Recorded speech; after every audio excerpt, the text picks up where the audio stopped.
ढूंढे, लेकिन संतों ने उसको कहा कि जिसको तुम बाल ढूंढते हो, जिसको हम इस ब्रह्मांड में खोजते हैं, वो सूक्ष्म रूप में अगर ढूंढना चाहते हैं तो आपके अंतर में है। वो परमात्मा ने एक ऐसी रचना रची है कि अपने आप को दिखाने के लिए ऐसी जगह में छुपाया है कि अगर उसको ढूंढोगे तो वो इसी तरह से उसको पास करोगे जब तुम उसका रूप हो जाओगे। वो स्थूल रूप में आपको दिखाई देता है तो उसको मानते नहीं है, स्थूल आंखों से देखो। अगर उसको सूक्ष्म रूप में देखना चाहते हो तो आपको सूक्ष्म ही होना पड़ेगा, और सूक्ष्म होना पड़ेगा तो उसके लिए वही रास्ता है। क्यों? जो कही ये सो है भी नाही, है सो कया ना जाई, और सहना बहना कहाँ सो कही जो गूंगे गुड़ खाई। जो कहते हैं वो भी नहीं है वो, और जो है उसको कहा नहीं जाता। कैसा है वो? कि वो ऐसा है जिस प्रकार से कोई गूंगा इंसान गुड़ खा लेता है, गुड़ खाने के बाद वो उसका स्वाद बखान नहीं कर सकता, उसको पाके उसकी खुशी तो जाहिर कर देगा, हंसना शुरू कर सकता है, उसको मस्त हो जाएगा, मगन हो जाएगा, उसके चेहरे से जाहिर होगा कि बहुत संतुष्ट है, खुश है, लेकिन उसको बखान नहीं कर सकता, जबान नहीं है। इसी प्रकार से वो देखा देखी का खेल है, कहन सुनने का नहीं है। क्योंकि सुरत जो इसको अनुभव करती है, देखती है, जो हमें रूहानी मंडल दीक्षा के समय समझाए जाते हैं, उन रूहानी मंडलों में जो जो हम उतरते चले जाते हैं, जो जो आगे बढ़ते चले जाते हैं, सूरत सूक्ष्म होती चली जाती है, और उसको वो धीरे धीरे करके अनुभव होते चले जाते हैं, उसको बाहर और अंदर दोनों एक नजर आने शुरू होते हैं। ये चीज़ें अगर जबान से बताई गई हैं, पुस्तकों में वर्णन किया गया है, तो वो भी प्रमाणिक रूप में है, अनुमान लगाया गया है। उनको ये ना सोचना कि ये उनका एक पक्का प्रमाण है, नहीं, उसको प्रमाणिक रूप में नहीं बल्कि अनुमान के रूप में बता दिया, और जिन्होंने जैसा अनुभव किया वैसा ही बखान कर दिया। जिस मंजिल पे जो साधक जाके उस रुका, उसी ने उसको आखिरी मंजिल भी मान लिया। लेकिन सेवक के लिए ये है कि सेवक गुरु के आज्ञा में चले, गुरु के वचन की पालना करे, उसके बताए नियम पर अपने साधना को जारी रखे। तो गुरु हमसे क्या चाहता है? गुरु कहता है कि नाम की कमाई करो, नाम का सुमन करो, संसार की जो दूसरी बातें हैं उनको अपना कर्तव्य मान के तो जरूर पूरा करो। और उसका पूरा करने का क्या है कि जैसे अभी एक बुजुर्ग आदमी आए थे मेरे पास, उनको काफ़ी दर्द था, तो कहने लगे कि इससे अच्छा तो ये शरीर पूरा हो जाए। मैं कहने लगा कि शरीर पूरा होने से पीछा नहीं छूट जाएगा। क्यों नहीं छूटता है पीछा? कि कर्म जो किए हैं वो हम करके आए हैं इस दुनिया में, अच्छे करके आए हैं तो भी हमने किए होंगे। अच्छा जीवन मिला है हमें, सत्संग मिला है हमें, गुरु मिला हमें, गुरु से दीक्षा पीने का सब कुछ, अच्छी हमें ज्ञान इंद्री कर्मेंद्री मिली, अच्छा देख सकते हैं, सुन सकते हैं, शरीर से काम कर सकते हैं। जब इसी शरीर में कोई रोग दुख कष्ट होता है वो हमारा कर्म फल है। मैं कहता हूं कि काया का जो दुख होता है, जो शरीर का रोग होता है, वो कर्म का भोग होता है। अगर आज हम उससे पीछा छुटवा लेते हैं, कई लोग ऐसा करते हैं, दुख के मारे कोई कुछ कर देता है, कोई कुछ कर लेता है, लेकिन उनकी गलती होती है ये। एक तो ऐसा करने वालों को बहुत बड़ा पाप लगता है, दूसरा उसका कर्म का कर्जा बाकी रह जाता है। इस संसार में हम आए हैं, सबके सिर पर कर्ज है, सबके सब पर कर्ज है, किसी पर किसी का, किसी पर किसी का, और वो कर्ज हमें अदा करना पड़ेगा, चाहे इस जीवन में करो चाहे कभी करो। अगर अब कोई बहाना लगा के अब किसी माना कि गुरु के पास जाके ही आप याचना करते हो कि मेरा पीछा छूट जाए, मैं बर्दाश्त नहीं कर सकता, कोई बात नहीं, हो जाएगा ऐसा, अब छूट जाओगे, बच जाओगे, लेकिन उस कर्म को भोगने के लिए फिर संसार में आना पड़ेगा। संसार में आओगे फिर आपका बचा हुआ कर्म फिर भोगना पड़ेगा। अगर मान लिया वो कर्म थोड़ा रहा और उस थोड़े कर्म को लेके आप पूरा करने के लिए आए, और जिसको कर्जा चुकाना था, हो सकता है तुम्हारा बाप हो, तुम्हारी माँ हो, तुम्हारी बहन हो, और उसे माँ से जन्म लेके अगर तुमने लड़के के रूप में आए, घर में खुशियां होंगी, क्योंकि ज़्यादा खुशी मनाते हैं लड़का होने पे। अपने पितृ प्रधान होने के नाते लड़के को ज्यादा कदर देते हैं अपने समाज में। मान लिया वो लड़का होगा, खुशियां होंगी, मिठाइयां बांटी जाएंगी, लेकिन उनको ये नहीं पता ये थोड़े टाइम के लिए आया है। अगर वो कुछ समय के पश्चात घर में खुशियां देने के बाद घर में और कुछ जो उसने कर्ज लेना है वो भी उनसे पूरा करवा देगा, पढ़ाई पे लगवा लेगा या कोई दूसरी चीज पे लगवा लेगा, वो जब कर्ज पूरा हो जाएगा उसको जाना जरूर होगा। अगर वो जवान अवस्था में जाता है उसको माँ भी रोएगी, बाप भी रोएगा, भाई भी रोएंगे, रिश्ते नातेदार सभी रोएंगे, क्योंकि इस दुनिया में हम इसी बात को सत्य मानते हैं जो एक सपने की तरह से है। उस झूठ को हम सत्य जो मानते हैं वो सत्य नहीं, वो झूठ है। अब उस बात को जो समझ जाए कि वो कर्जा देने के लिए जब हमें आना पड़ेगा तो एक दुख की बजाय अनेक दुख होंगे फिर, और वो जब अनेक दुख होंगे वो दुख भोगना और भी कठिन हो जाएगा। तो इसलिए महापुरुषों ने यह फरमाया है जीव के लिए कि जो जिस हालत में जिस अवस्था में है, कर्म हमने किए हैं, भला है बुरा है, सच्चाई के साथ जीवन जियो, गुरु के बताए भेद के अनुसार अपने नाम की कमाई करते जाओ, कर्म का जो करते हुए उसको जरूर निभाते चलो। दुख है, सुख है, काया का रोग है, उसको पूरा करो, क्योंकि हमारा वो कर्जा है, वो कर्जा जब पूरा हो जाएगा अपने आप पीछा छूट जाएगा। रोग बीमारी शरीर में कई कारण से आती है, वातावरण के बदलाव से आ जाएगी, शरीर में खान पान के गलतियों के कारण आ जाएगी, या कोई और थोड़ा बहुत ऐसा वैसा होने के कारण शरीर में कोई ना कोई रोग, सर्द गर्म के अनुसार, वक्त बदलने के अनुसार, जगह बदलने से, या कोई ना कोई गलत विषाणु के हमारे शरीर में जाने से रोग बीमारी हो जाती है।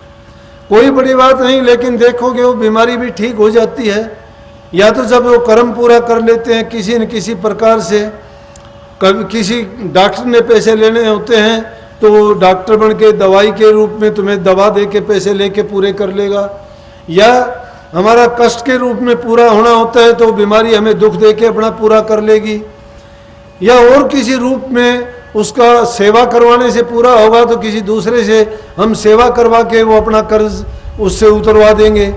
इस प्रकार से ये जीव तो जानता नहीं है, परंतु सतगुरु जानता है। इसीलिए महापुरुषों ने फरमा दिया, दे धरे का दंड है सबका उको, ज्ञानी काटे ज्ञान से मूर्ख काटे रो। ये दे धरने का कारण क्या है कि हम सबको दुख होता है, क्यों कर्म का कारण है। इसलिए जो समझदार लोग हैं, जो इस बात को समझ जाते हैं, जान जाते हैं कि कर्म मैंने किया था, मेरा किया हुआ है, मैं पूरा करूंगा, मैं भोगूंगा, तभी पीछा छूटेगा। तो जो समझदार है, ज्ञानवान है, और जिनको ये पता लग जाता है वो कभी शिकायत नहीं करते इस बात की, और जिनको ये पता नहीं है वो हमेशा अपनी जबान से इस बात का बखान करते रहते हैं, शिकायत करते रहते हैं कि मुझे ऐसा क्यों हुआ, मैंने ऐसा नहीं किया था लेकिन मुझे ऐसा क्यों हुआ। लेकिन हम ये नहीं जानते हमने किस जन्म में क्या किया था। कितनी कहानी आपको ऐसी मिलेंगी, किताबों में खोजोगे अनेक आपको ऐसे उदाहरण मिल जाएंगे कि लोगों ने कितने जन्म पहले क्या क्या जो काम किए थे, उनके कर्म उनको भोगने के लिए ऐसे ऐसे कष्ट उठाने पड़े। लेकिन जब उनको पता लगा कि हाँ ये मैंने कर्म किया था, उसका ये कर्म फल है तो मैं ही पूरा करूँगा, फिर उसको दुख नहीं होता है। जब इंसान को ज्ञान हो जाता है उस चीज़ का, वो दुख नहीं रह जाता। जब तक अज्ञान होता है तो इंसान उसकी शिकायत करता है। इसीलिए ज्ञान अंजन सतगुरु दिया, ज्ञान अंधेरा विनाश। जब सतगुरु ने हमें वो ज्ञान दे दिया, समझ दे दिया, तो हमारा अज्ञान दूर हो जाना चाहिए। और अज्ञान जब दूर हो जाना चाहिए तो हमें इस बात का भी समझ आनी चाहिए कि नाम से हमारा कल्याण होगा, नाम से हमारे कर्म कटेंगे, नाम के जपने से ही हम सतगुरु के चरणों में पहुंचेंगे, नाम के जपने से ही हमारी 84 छूटेगी, नाम के जपने से ही हम इस लायक बनेंगे कि कोई नया कर्म का कर्जा अपने सिर पर नहीं लेके जाएंगे। प्रारब्ध कर्म को हम भोग रहे हैं, लेकिन संचित कर्मों का भी धीरे धीरे करके निपटारा जब होगा, जब नाम की कमाई करेंगे। नाम में बड़ी ताकत है। नाम ने बड़े बड़े राक्षसों का उद्धार कर दिया, नाम ने बड़े बड़े पापियों को रास्ते पे ला दिया। नाम के जपने से कितने कितने बुरे आदमियों ने बुरे कर्म छोड़ के और अपने जीवन को बना लिया और सदा के लिए वो इस जन्म मरण से छुटकारा पा के गई, फिर मुड़ के संसार में नहीं आई। तो नाम कोई ऐसी वैसी चीज नहीं है। सत्संग में जाके जीव को जितने भी भ्रम होते हैं वो दूर होते हैं। जब वो भ्रम निकलते चले जाते हैं, नाम का अभ्यास का करना ज्यादा लंबी चौड़ी बात नहीं है। सबसे बड़ी बात यह है कि इंसान उस रास्ते पर चले, इंसान बुराइयों से बच जाए, इंसान उसका तरीका करने का सही सीख ले, तो फिर नाम के जपने में अभ्यास करने में कोई खास मुश्किल पेश आने वाली नहीं है। लेकिन हम तो सीधा ये चाहते हैं कि ना तो हमने अपने पिछले कर्म को अभी पूरा किया है। कोई कहते हैं कि ध्यान में बैठता हूँ मन नहीं लगता, कोई कहता है मुझे नींद आ जाती है, कोई कहता है कि मन उचाट हो जाता है, कोई कहता है मन टिक नहीं पाता, दर्द होता है। भाई जब तक वो कर्म का कर्जा तुम्हारा उतर नहीं जाता तब तक आपको नहीं टिकने देगा। जब तक वो कर्जा नहीं, वो कर्जा तुम्हारा धीरे धीरे कर्म का ज्यों ज्यों ढीला होता चला जाएगा, कम होता चला जाएगा, मन तुम्हारा पाक और साफ जब होता चला जाएगा, फिर तो आपको इस प्रकार से, जिस प्रकार से दर्पण के ऊपर अगर काई जमी हुई है, धूल जमी हुई है, तुम उसमें अगर अपना चेहरा देखना चाहोगे साफ दिखाई नहीं देगा। लेकिन जब दर्पण को साफ कर दोगे और फिर उसमें देखोगे तो एक एक चीज को साफ दिखाई देना शुरू कर देगा। उसी प्रकार से हमारा हृदय रूपी दर्पण है, उस पर कर्म की काई जमी हुई है, हमारे पापों की मैल चढ़ी हुई है, आज से नहीं कई जन्मों की चढ़ी हुई है। लेकिन वो किससे साफ होगी? ना इन हाथों से साफ होती है। मन की काई साफ करने के लिए सुमन जरूरी है। और मैं कहता हूं कि इस युग में तो सुमन ही सबसे बड़ा है। नाम का अगर आप सुमन भी कर लेते हो, लेकिन नाम कौन सा?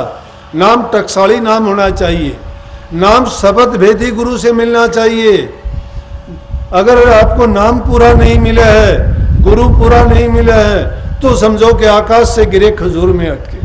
पूरे गुरु जब तक नहीं मिलता जीव का कल्याण नहीं होता है। आप कह सकते हो पूरे गुरु की पहचान क्या होगी?